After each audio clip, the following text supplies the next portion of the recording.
Alright, time for 3.3 and more properties of logs. So we're going to expand off what we did in 3.2, including some more properties and solving more equations. Alright, so to start us off, we have property 1.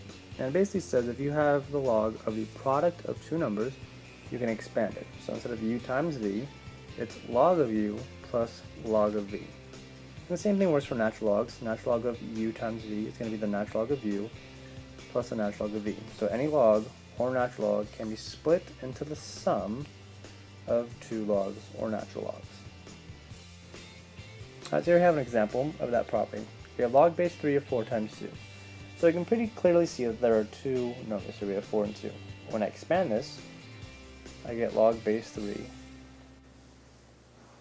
of 4 plus log base 3 of 2.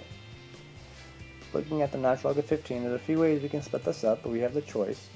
So I'm going to say this is the same as 3 times 5, which means when I expand it, I'm going to get the natural log of 3 plus the natural log of 5. And depending on how you pick your numbers here, will dictate what numbers you had when you expanded it. They can be switched, you could use different values, as long as you make sure that they multiply to be 15. On a side note, you can never have negative values within the log or the natural log, so don't use those.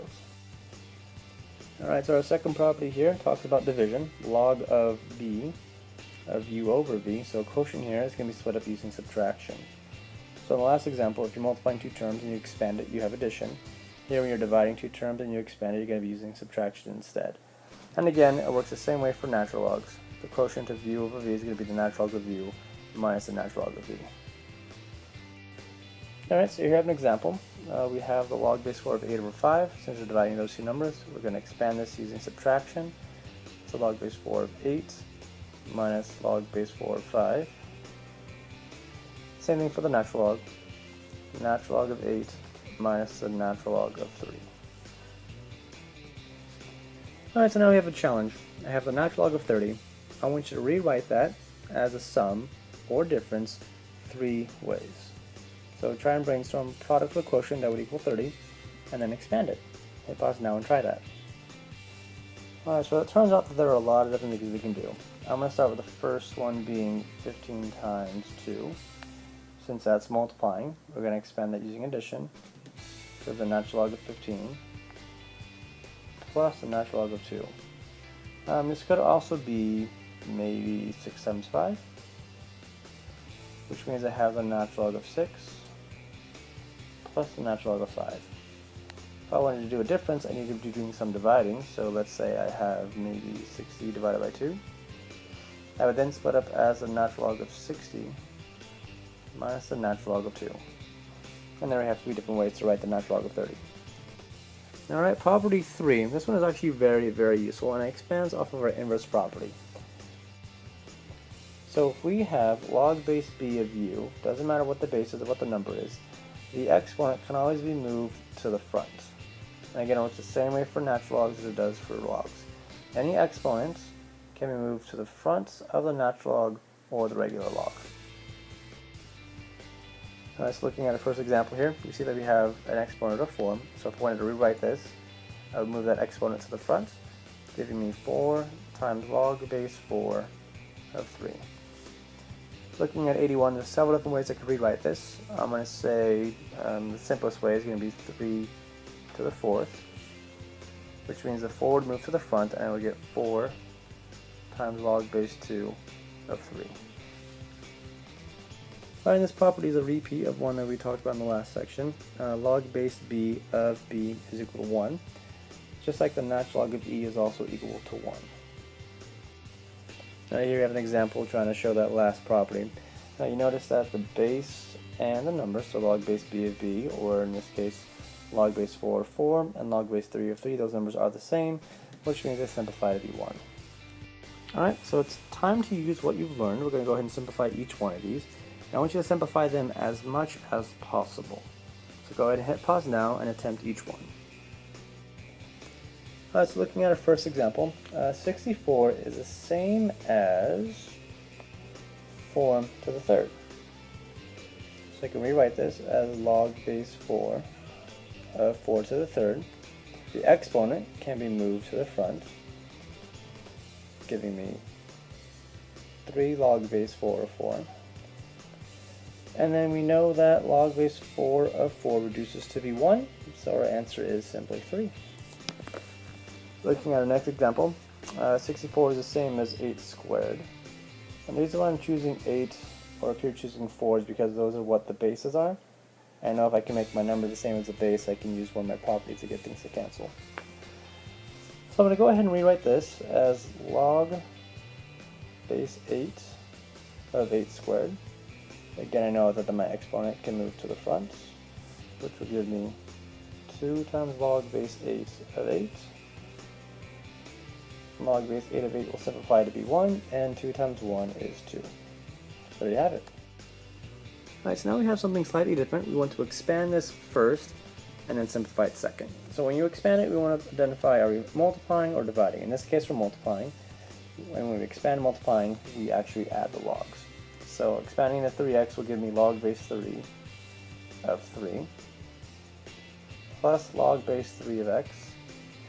Going back here, I notice that log base 3 of 3 can be simplified, so my final answer would then be 1 plus log base 3 of x. Alright, here's one where we have a quotient, and when we're dividing two terms and we want to expand it, we're going to subtract them.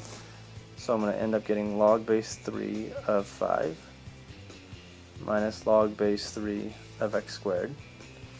I can't do anything to simplify this because the base and the number aren't the same, so that one's fine. However, over here, notice that I have an exponent and I can move that to the front. So when I rewrite this, fully expanding, I get log base 3 of 5 minus 2 times log base 3 of x. Alright, so it's your turn. Go ahead and try and expand this. Hit pause, and then come back and check your answer. Alright, so we have one important note here. Anything in your numerator, when you expand it, is always going to end up being positive, and anything that is in your denominator is always going to end up being negative. So the first step to expand this would be dividing those two things up. You're going to get the natural log of 5x squared minus the natural log of z to the third. I'm going to work with this term over here because I have the 5 and the x squared. I want to split those up, and since we're multiplying, I'm going to add them. So natural log of 5 plus the natural log of x squared minus the natural log of z cubed. And then our last step is to deal with any exponents. So a few of our terms have exponents. We have a 2 and a 3. Those are going to move to the front when we rewrite this. And we get the natural log of 5 plus 2 times the natural log of x minus 3 times the natural log of z. And now we have fully expanded our expression. Alright, one more here for you. Go ahead and try and expand this and simplify it whenever you can. Alright, so just remember that your terms in your numerator are positive when you expand this. So I'm going to go ahead and get log base 3 of 27x cubed minus log base 3 of z to the 5th. I need to go ahead and split these two terms up first. So we get log base 3 of 27 plus log base 3 of x cubed, and we're going to subtract log base 3 of z to the 5th. Alright, so hopefully at this point you can recognize 27 can be rewritten. So 27 is the same as 3 to the third. So I'm going to go ahead and erase that 27 and replace it with 3 to the third. And then we have two things to note here. First off, this is going to simplify to become 1 because we have the same number and base. And then for our other two terms, we want to make sure we move the exponents to the front. So for our final answer, we're going to get 3 plus 3 log base 3 of x minus 5 log base 3 of z. Again, remember that this expression becomes 1, but we still have the exponent, which is why I have 3 down here. Alright, so now we're going to do the opposite. We're going to try and condense. This is fully expanded. And we're going to start with our exponent. So this 2 needs to be moved in, giving me log base 3 of z squared plus log base 3 of x minus 2. Okay, so now since we're adding these and we're condensing, addition would be the same as multiplying two things together. So I'm going to get log base 3 of z squared times x minus 2. At this point, you don't really need to do any distributing because we have it combined with a single log. One thing that's very important to note is every time you condense two logs, so in this case I condense these two, you eliminate one of the logs, and our goal is to write an expression that has a single log in your answer. You don't have more than one. Alright, this one's a little bit more complicated, so challenge yourself. Hit pause, attempt it, and then come back and check your answer. Alright, so again our first step is going to be dealing with the exponents, so this 3 gets moved in, the 2 gets moved in, and the 4 gets moved in, giving me the natural log of x cubed plus the natural log of y minus 1 squared minus the natural log of z to the 4th. Okay, we're going to deal with the positive terms. These two terms are both positive, which means they're going to be in our numerator, so I'm going to combine them. We get the natural log of x cubed times y minus 1 squared. I still have my negative z. And again, since this is a negative term, it's going to be part of our numerator, part of our denominator, which means that I combine this, again we have our single natural log, and then I have a numerator, which is x cubed times y minus 1 squared, divided by my denominator, which is z to the 4th. And there's our single natural log. Alright, the last thing we want to do is talk about the change of base formula. This allows us to evaluate a log that is not base 10, because unfortunately your scientific calculator only does base 10. So the way we're going to handle that is whatever value we have here, we part of your numerator, and we're changing it to base 10 so we can do it in the calculator, and your base goes down to your denominator. Both logs have to be base 10 again because that's what your calculator will deal with. The other way to do it, which gives you the same answer, is by splitting them into natural logs. So again, the number goes up to the top, the base stays on the bottom, and this time we're doing natural log of each. Let's go ahead and try this.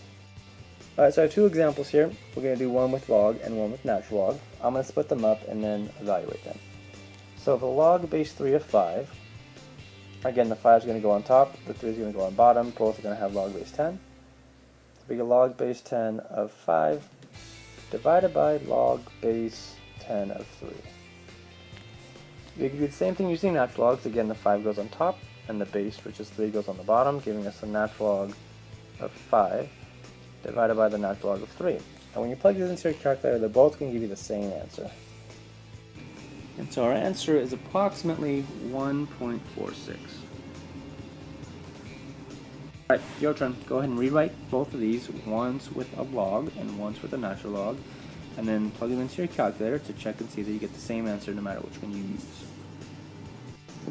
Alright, so looking at our first example, if I split this up using logs, again 15 goes on top, the base, which is 4, goes on the bottom, so we get log base 10 of 15 divided by log base 10 of 4. If I wanted to solve the same problem using natural logs, then again 15 goes on top, 4 goes on the bottom, so we get the natural log of 15 divided by the natural log of 4.